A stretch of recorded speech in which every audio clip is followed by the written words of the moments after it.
What we're going to cover here is I want to go over kind of the new gear pieces that I got. One of them being the Dragon Fist that I got to Mythic, and another Fear Drum I got to Mythic pretty recently. And I wanted to go over kind of the mythology of what I've been doing to kind of be able to, well, essentially rebuild, but also be able to play smarter.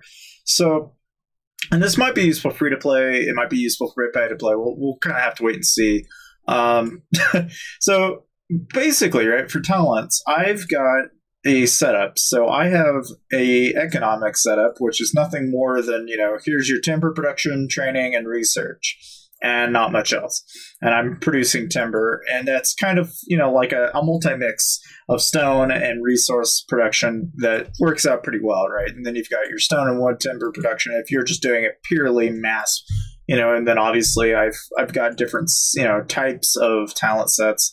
Like for cavalry, I'm using a set that does nothing more than increase the cavalry as much as possible, and then add squad defense and squad health. Not much, you know, there to say really, but in case you're wondering, right, what am I using in terms of jewels? It's just using cav jewels and basically as much as possible. So like, if you want to know kind of like what the stats look like on this stuff, when it's all said and done, it's like at 574. Granted, I do have VIP 15, and I do have a couple of other things that kind of manipulate it a little bit. Like recently, you guys, you know, heard me talking about the Blackwing familiar, and again, going over that, we'll get into it in just a little bit. But what I'm using for battalions, and again, I'm still playing around with this. But it seems to me like if you put in like 150 to 200k for a 250k slot, which I mean, again, you don't really need a lot. I mean, you're using 4 cav heroes with, you know, 1 range hero, which is what I've, you know, adapted to. And then I put about 100,000 destroyers in just to keep my leader from getting capped. I mean, that's really about the only reason. Now I've done it, you know, where you don't have any and you go full drakes. And again, there's nothing wrong with that. It's just the higher the amount this is going to be, the more you're going to take losses. So like if you put 375k this, don't be surprised if you end up losing 150k plus on larger rally targets. Granted that it does give you a little bit more damage. It does put you a little bit in a riskier boat.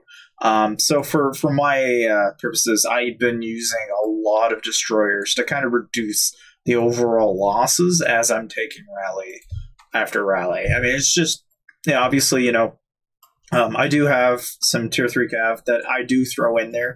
Like, for example, if I've got this fully maxed, I might dump like 50k more and make a 200k stack, and then the rest of it be tier 3 cavalry. Again, there's not really a method to this mythology. It's just kind of what I've been doing.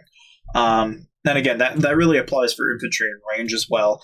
But hopefully those tips kind of give you guys some insight into what you could do to kind of improve. All right, so the familiars in particular, okay, what I was referring to is basically inside the Nosferatu tree of sorts, right? The familiar. You want to go after basically all the attack bonuses. Now, one of the reasons why I was kind of flipping over when I heard about the Blackwing is because you're going to get an army HP bonus and an army attack bonus. Granted, it does take a long time through the army leadership tree to be able to get this kind of an army attack, like really freely, like they've been doing with the familiars. I mean, obviously this ability is pretty OP, but just him at blue tier is actually not so bad. And again, you know, the same could be said with, like, you know, different familiars, like Gargantua, for example. I mean, there's still more bonuses there that you can grab as the